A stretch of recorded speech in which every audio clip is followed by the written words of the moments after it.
Daniel Schnittman es la voz y la opinión. Periodismo judeo-argentino independiente.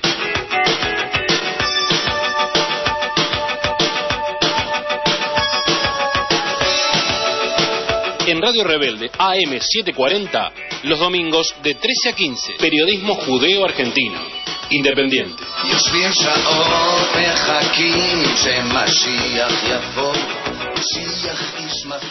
Bueno, vamos a hablar entonces en un tema que te había prometido al principio, que es muy importante, lo leímos en la página de la agencia Pacurondo.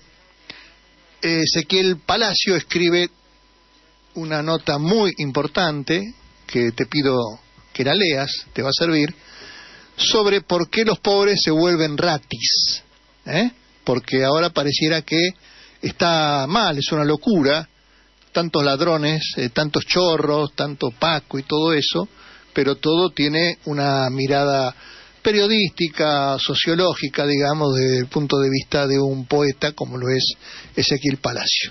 Hola Ezequiel, presentate por favor ante nuestro público, te están escuchando en todo el mundo en www.radiorebelde.com.ar. ¿Qué tal? Buenos días, buenas tardes. Sí. Bueno, gracias por la presentación.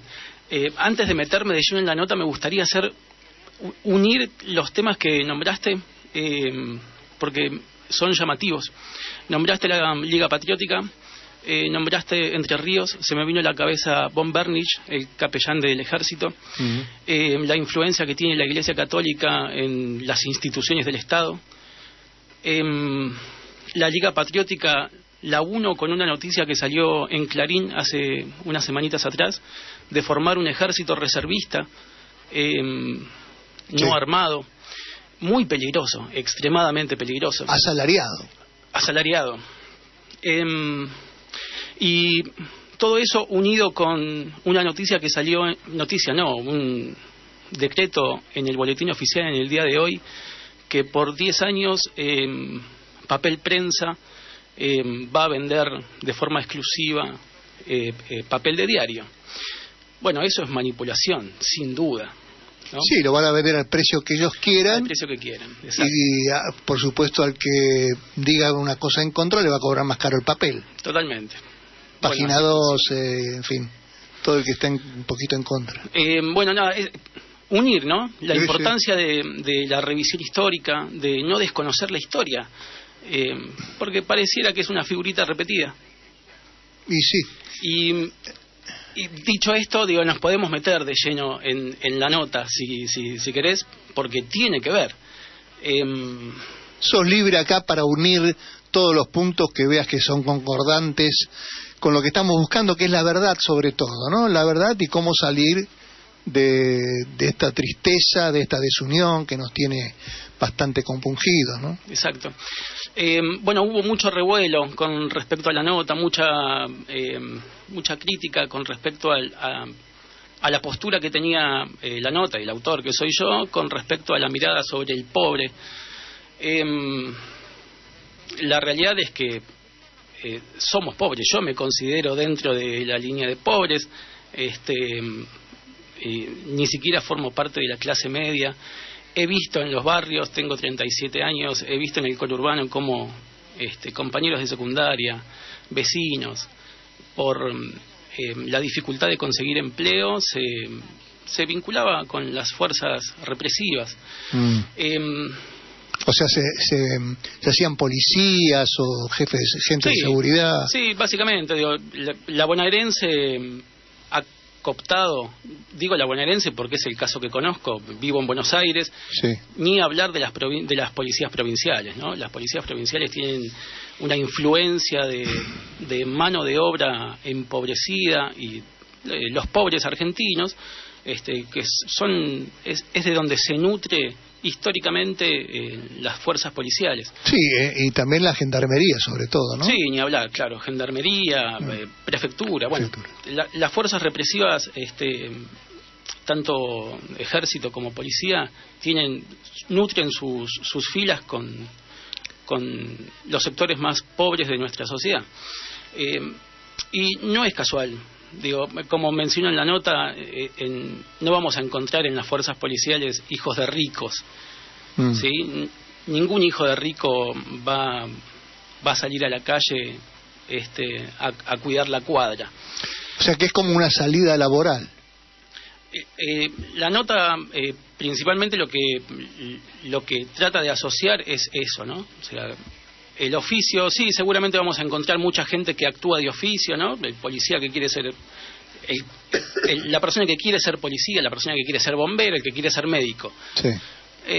Sabemos que son pocas las personas que tienen la posibilidad de acceder a universidades, por ejemplo, o a la formación de oficiales de las policías o del ejército. Los pobres no reúnen esas condiciones, no reúnen las condiciones para ser oficiales del ejército u oficiales de la policía bonaerense. La falta de educación, bueno, acá tenemos tela para cortar largo y tendido. Muchos policías han terminado el secundario raspando, y podemos agregar acá un montón de calificativos, ¿no? Sin conciencia de clase, sin conciencia de lucha, sin identificación política, bueno, en todos los etcéteras posibles, y ingresan con todo ese vaciamiento cultural y social a las distintas fuerzas represivas, donde son adiestrados, ¿sí? Reciben educación militar. La educación militar sí está bien diagramada. Pasé 2 años por una escuela de la Armada, hablo con conocimiento de causa. Obviamente se forman distintos a cualquier persona, a cualquier hijo de vecino, cualquier civil. Sí, exacto, a cualquier civil. Ellos portan uniforme, su instrumento de trabajo es un arma, ¿no? El instrumento de trabajo del carpintero es el serrucho y el martillo, el del maestro es la tiza y el libro, el del policía es el arma. Y el arma es lo que le da poder a un tipo que no lo tuvo nunca en su vida. Exacto. Bueno, acá se juegan un montón de disputas, ¿no? O sea, lógicamente tener un poquito de poder como... yo mando en la cuadra, yo tengo la pistola. Sí, exacto. El capitalismo nos enseña que mientras más tenemos, mejor somos, ¿no? Mi vecino puede tener un mejor auto y por eso sentirse mejor persona, pero el policía tiene el arma. Bueno, eso lo distingue. Bueno, más o menos la nota bucea, o trata, mejor dicho, de bucear por esas singularidades. ¿Qué es lo que impulsa a una persona de escasos recursos o humilde a acercarse a las fuerzas policiales? Desde mi punto de vista, y esto es una mirada personal, es eso, el salario seguro, ¿no? Acercarse al empleo. Y detrás de eso, ¿qué es lo que pasa con respecto al Estado? ¿Sí? ¿Cuál es el papel que juega el Estado? Porque pareciera que empezamos a disociar todas las instituciones y la policía es un ente autárquico que no forma parte de ningún Estado, que es la policía y ya está instaurado así, pero la policía es el Estado. ¿Qué hace el Estado con respecto a esto, no? ¿Cuánto aval le permite a las fuerzas policiales con respecto al gatillo fácil, a los abusos de poder, a las torturas en las comisarías? Hace no muchos años atrás, en la década del menemismo, las comisarías de San Isidro eran las que tenían mayor índice y denuncias por torturas. Bueno, en fin. Las de San Isidro, zona... Sí, zona norte, claro. Zona norte, sí, zona de buen poder adquisitivo. Exacto. Ahí donde más se torturaba. Según la Correpi, eran los lugares donde mayor denuncias por violación a los derechos humanos. ¿Y ahora tenés idea qué es lo que pasa? No, ahora no estoy al tanto. No estoy al tanto en qué. Sí, nosotros hemos tenido acá a Jorge Rodríguez, nuestro colaborador que fue asesor de seguridad de hace algunos años de la ministra de Defensa de Nilda Garré. Y como asesor de seguridad nos decía y nos comenta prácticamente diariamente que zona liberada, la capital federal, habla él, ya no hablemos de la provincia, él habla de la capital federal, habla de la trata de chicas que están esclavizadas, esposadas a camas. Nos dio las direcciones de las comisarías a las que dependen, y que no hay un solo policía a la noche, que no aparecen por ningún lado, que los policías están solo para cuidar los bancos a ciertos horarios y después se van, y el negocio del narcotráfico, del trata de personas, sigue adelante como si nada, del juego clandestino inclusive, y siguen facturando las comisarías de una forma atroz. O sea, sí, exacto, es la manera de recaudación policial, ¿no? A mí me sorprende a veces cuando uno trata de hacer un análisis un poquito más profundo, la gente te cae, ¿viste? Va directamente al cuello. Sí. Digo, es solamente pararse en la esquina y hacer el trabajo de observación. El policía, vamos a empezar un poquito antes. Sabemos quién es el pibe que vende falopa. Sí. ¿Sí? Lo conocemos, está en la cuadra, es el pibe que vende falopa. El policía, si querés, cortamos y lo retomamos en un ratito. Sí, perfecto, enseguida seguimos con Ezequiel Palacio. Allá seguimos con Ezequiel Palacio hablando tema muy importante, el por qué muchos de los pobres o de la clase empobrecida terminan trabajando para los servicios, para la policía, para grupos de seguridad. Ya estamos. Bueno, y seguimos aquí, interesante el tema con Ezequiel Palacio, que se autodefine como poeta, ¿no? Pero yo diría más también poeta, investigador, casi periodista, interesado en este tipo de cosas, como es por qué un pobre llega a luchar contra otro pobre cuando tiene un arma al lado, ¿no? Y ahora que le están trayendo armas sofisticadas, peor todavía, se deben sentir especie de Superman los muchachos, ¿no, Ezequiel? Sí, claro. Bueno, también esto de armarse, ¿no? Armarse, vestirse, ¿no? Vemos a la policía cuando sale a reprimir toda manifestación popular, están disfrazados de Robocop, y les encanta, ¿no? Esta cuestión publicitaria, porque en realidad termina siendo eso. Sí. Ver a un policía disfrazado de Robocop es solamente imagen, pero detrás de esa imagen, detrás de esa cáscara, tenemos a un tipo que cuando termina de laburar tiene que volver a su barrio ex obrero. Sí, porque los barrios ya dejaron de ser obreros. Tiene que volver a su barrio desocupado, rodeado de todo lo que es y no quiere ser, ¿no? Toda esa pobreza, las calles de tierra, los aljiberes al costado, los autos robados, abandonados, que la policía ni siquiera se preocupa en buscar, sí. La basura en las veredas, bueno, lo que es el conurbano, segundo cordón del conurbano, tercer cordón del conurbano, esa es la realidad que viven día a día, que vivimos día a día.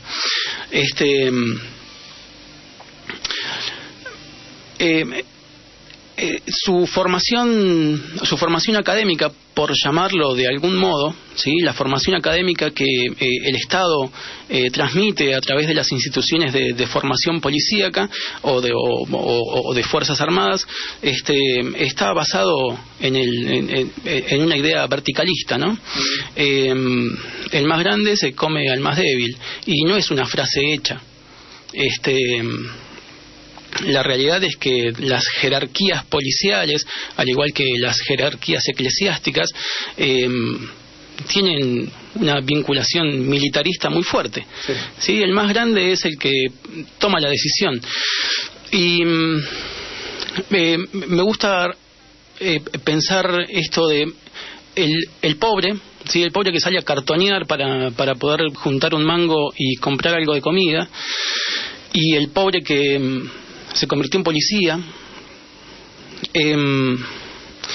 Son parecidos, pero se diferencian, obviamente, ¿no? A los ojos de cualquier civil son parecidos. Los dos viven en el mismo barrio, se dedicaron a las mismas cosas, pero en algún momento uno de ellos se convirtió en policía. Cuando se pone el uniforme es otra persona. Cuando se pone el uniforme pasa a ser otra persona, pasa a ser institución.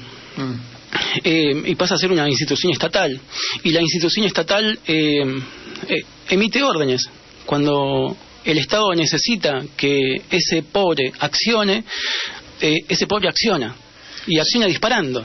Sí, yo estaba pensando, Ezequiel, estamos con Ezequiel Palacio, que escribió una de las notas en página de la agencia Pacurondo, estaba pensando cómo se puede sentir ese pobre, cómo se siente ese pobre cuando a la vez ve que viene agentes de seguridad de otros países, en este caso del Estado de Israel, lo sabemos perfectamente, a explicarles, enseñarles cómo tener que proceder frente a una manifestación piquetera o terrorista o lo que sea.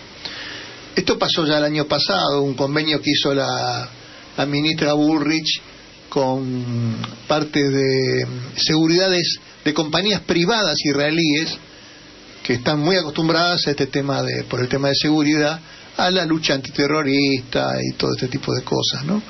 Y viajaron muchos de estos policías o gente de seguridad al Estado de Israel, y también del Estado de Israel vinieron para aquí acompañando la compra de estas lanchas impresionantes, que realmente son lanchas para luchar y batallar en medio del Mediterráneo, cuando acá las tiran en el río ahí por Formosa, que no van a servir para nada en Formosa, en esos ríos.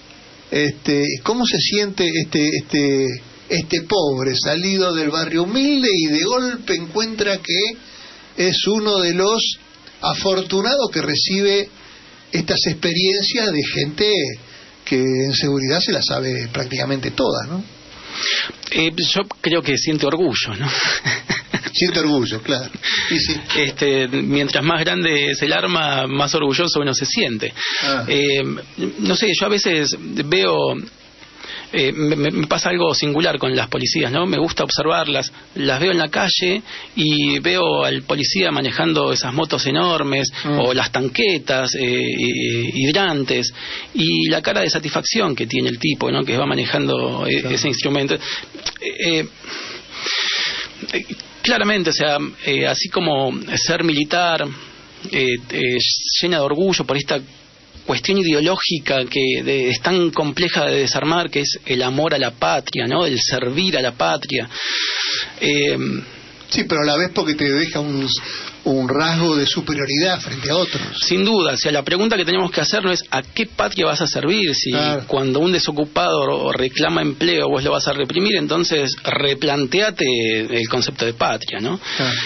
Digo, estás representando a la patria sojera, a la patria industrialista, o sea, a la patria tecnofinancista, los que se llevan la guita, básicamente. Sí. Bueno, eso es lo que hablamos muchas veces, el famoso síndrome de Doña Florencia, ¿no? La del Chavo, Doña Florencia, que vive ahí en el mismo lugar donde vive el Chavo y otra gente humilde, pero ella se siente distinta, camina con la cabeza levantada y habla de la chusma, ¿no? Ahora ella vive ahí, se cree distinta. Es lo que yo llamo aquí, en lugar de la clase media, la clase mierda, la que ahora está sufriendo, porque en lugar de ir a Miami, Punta del Este, el Caribe, está en la Bristol o está en Punta Mogotes. Me imagino cómo se debe sentir, pero a la vez es como que no siente, porque yo los escucho y los veo, se siente mal por un lado, porque dice, ¿qué hago yo con esta gente acá si yo soy para otra cosa? Estoy para otra cosa, estoy para Miami, estoy para Las Vegas, ¿qué hago yo en la Bristol con esta gentuza? Pero a la vez no le echa la culpa al gobierno de Macri, a la vez le echa la culpa quizá a los bolsos de López o la fantasía de que se robaron un PBI y todo ese tipo de cosas, ¿no? Como en la mente humana. Sí, la distracción funciona en nosotros a la perfección, ¿no? Pensaba en esto de en qué momento se les va de las manos a las fuerzas policiales o al ejército. Y hace unos cuantos años atrás el ejército militar era obligatorio, ¿no? Pasó el asesinato del soldado Carrasco, que no recuerdo exactamente el año, en la década del 90, y a partir de ahí se planteó rápidamente la discusión no al ejército obligatorio, al servicio militar obligatorio. Sí, veníamos también con la maldita policía bonaerense, ¿no? Claro, la maldita policía que se renueva constantemente, gobierno a gobierno. Pareciera que es muy difícil meter la mano dentro de la institución policíaca. Y Pero entre ellos también hay como una especie de guerra interna entre la bonaerense y la de la capital federal, lo que ahora se llama Policía de la Ciudad, ¿no? Eso viene ya de la época de Menem Duhalde y todo eso, ¿no? La realidad es que, bueno, ¿cuál es la función de la policía, no? ¿Cuál es la función hoy de la policía? Cuidar el barrio, y la verdad es que yo lo pongo muy en duda, ¿sí? Digo, si el policía que sale de Sarandí, ¿sí?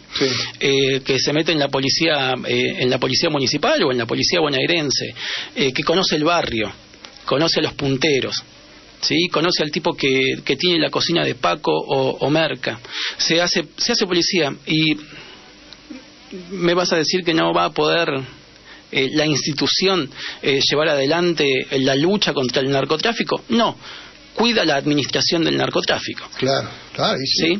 Porque si el origen de las policías son los sectores humildes, y en los sectores humildes se encuentran las cocinas del narcotráfico, bueno, entonces hay una contradicción.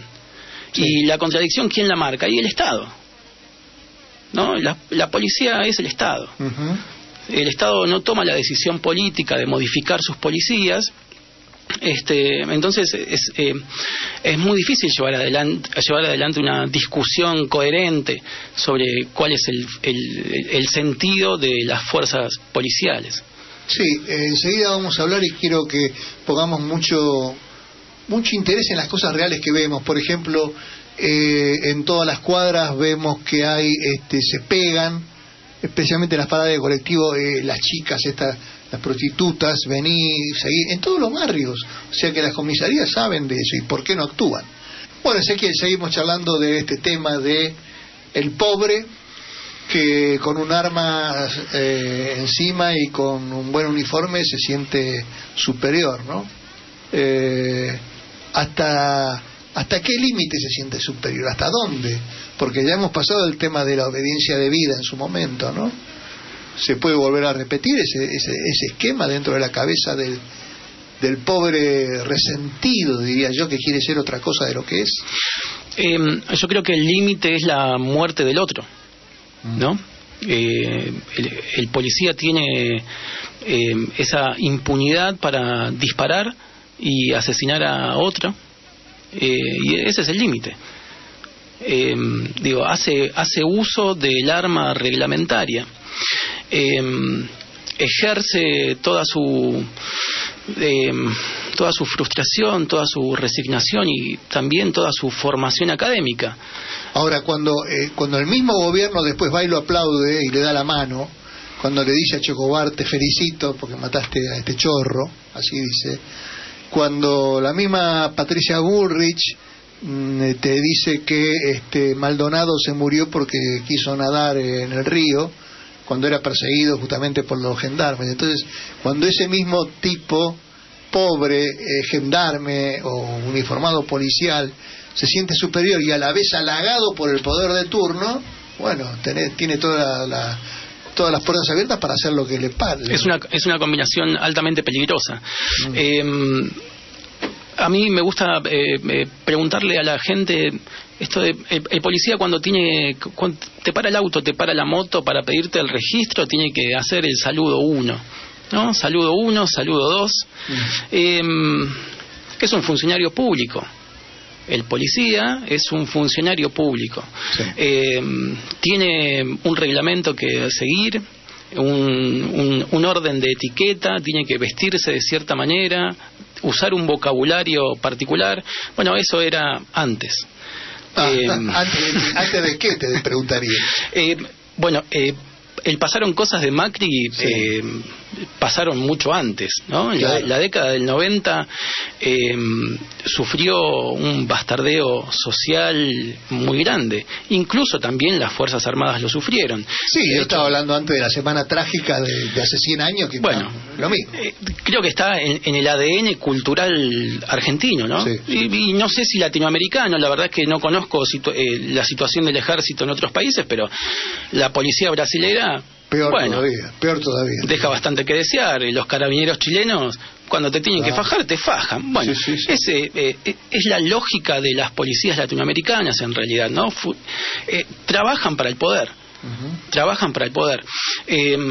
Y lógicamente el poder, como no nos respeta, ¿sí? El poder no nos respeta, la policía tampoco nos respeta.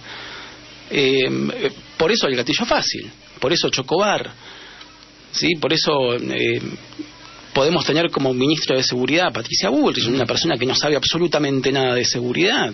Sí. Bueno, en fin. Ahora la quieren presentar como la nueva Bolsonaro argentina, qué sé yo, sí, para la gente que quiere eso, ¿no? Claramente, bueno, Patricia Bullrich este año va a jugar un papel fundamental, ¿no? O sea, sí, se calza la 10, Macri se la deja a un costado y se calza la 10 Patricia Bullrich, porque es el personaje ideal para usar tangentes, ¿no? Diagonales donde la distracción funciona a la perfección, y del otro lado se van cosiendo los acuerdos económicos, los despidos, los cierres de fábricas, etcétera.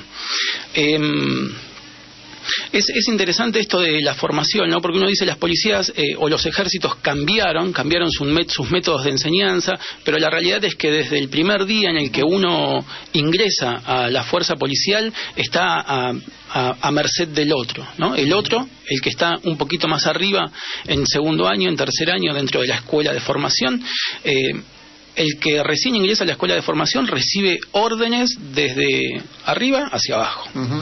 Y eso, si no genera resentimiento, no lo sé, digo, que alguien me lo explique entonces. Otro mail que mandan acá, a ver, recién estuve almorzando con una amiga en una pizzería en Avenida...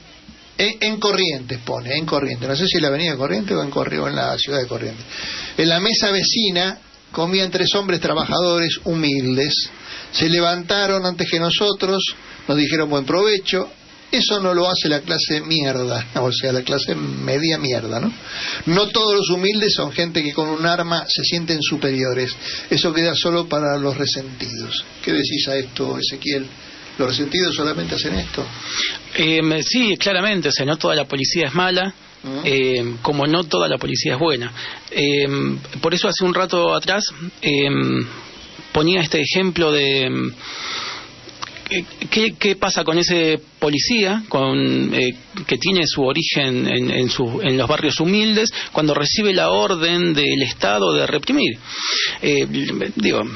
Hay infinidad de casos, ¿no? Cresta Roja, jubilados, protestas, a los locos y los médicos del Borda. Bueno, casos sobran. En definitiva, claramente podemos encontrarnos con un buen policía que te saluda, que te trata bien, sí, que te dice la hora, que te ayuda a cruzar la calle, que muy te cortés. Toma la denuncia, cortés, pero cuando tiene que reprimir, reprime, porque ese es su trabajo. Ese básicamente es su trabajo. Y ni hablar de los policías que están vinculados al narcotráfico, ¿no?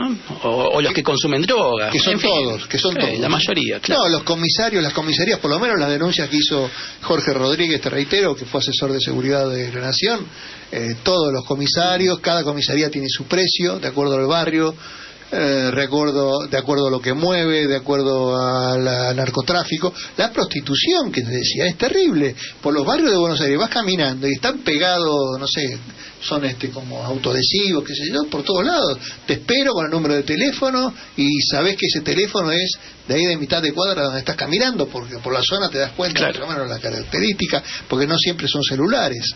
Quiere decir que en todos los barrios tenemos algún prostíbulo, y ese prostíbulo protegido por la comisaría. O sea, no solo narcos, sino que el tema trata, seguimos igual que siempre. Esto es desastroso, pero claro, hasta que no haya una justicia de verdad, un mano pulite de verdad, esto va a ser así, porque siempre fue así. Desde lo que decíamos la otra vez de la Semana Trágica, desde lo que pasó acá en la época de la Tzvi Migdal, que fue dentro de lo que fue la comunidad judía, una organización de polacos que traían chicas polacas de Polonia, etcétera, las traían a Buenos Aires, a Rosario, todo en combinación, una asociación ilícita con los políticos de turno, con los jueces de turno, con los policías de turno de aquel entonces, estamos hablando de 1930. Terminó después porque se pudo liberar, se escapó una de las chicas, que Raquel Lieberman, hay un libro sobre ella, que denunció, y un policía, Alzogaray de apellido, que fue el que realmente puso las cosas en su lugar, y llevaron preso a todos estos proxenetas, a todos estos policías, de todo. O sea, esto viene de toda la vida. O sea, sí, claro, La formación o la conformación de las policías corruptas es institucional y lógicamente es histórico. No es que la policía se desvió ahora de su buen camino hace 15 años. No. Históricamente las policías siempre se constituyeron de manera corrupta. Lo que tenemos que preguntarnos es ¿cómo hacemos para que el poder administre de otro modo estas instituciones? ¿Sí? Porque tenemos el aparato judicial, el aparato político, el aparato de seguridad, y detrás de ese tridente tenemos el narcotráfico. O sea, ¿quién administra entonces el narcotráfico? Si el Estado lo cuida con la policía, evita la judicialización con el aparato judicial y permite la apertura política de fronteras, de contactos para que la droga ingrese o salga del país. Bueno, es el poder, ¿no? El Estado conformado en su totalidad en pos de un negocio del cual nosotros quedamos afuera, además. Bueno, sí, como de costumbre. Les recuerdo, estamos con Ezequiel Palacio, pueden leer su nota, que el título es... los pobres de hoy son los ratis del mañana. Los pobres de hoy son los ratis del mañana, en la agencia Pacurondo. Y bueno, si seguís escribiendo seguramente vamos a seguirte, y desde ya te vamos a invitar a que vuelvas a nuestro programa en otras oportunidades, porque vemos que eso es un tipo lúcido que nos puede aportar en muchos temas, no solo en este tema específico que escribiste, así que te agradezco desde ya, ¿no? Ezequiel, te agradezco mucho que por favor, hayas compartido este momento con nosotros. Muchas gracias por la invitación, el espacio. Muchas por favor, gracias. Y serás bienvenido en otra oportunidad seguro. Seguramente nuestros oyentes han gozado de tus apreciaciones y te van a seguir leyendo. AM740 Radio Rebelde. Alta Radio.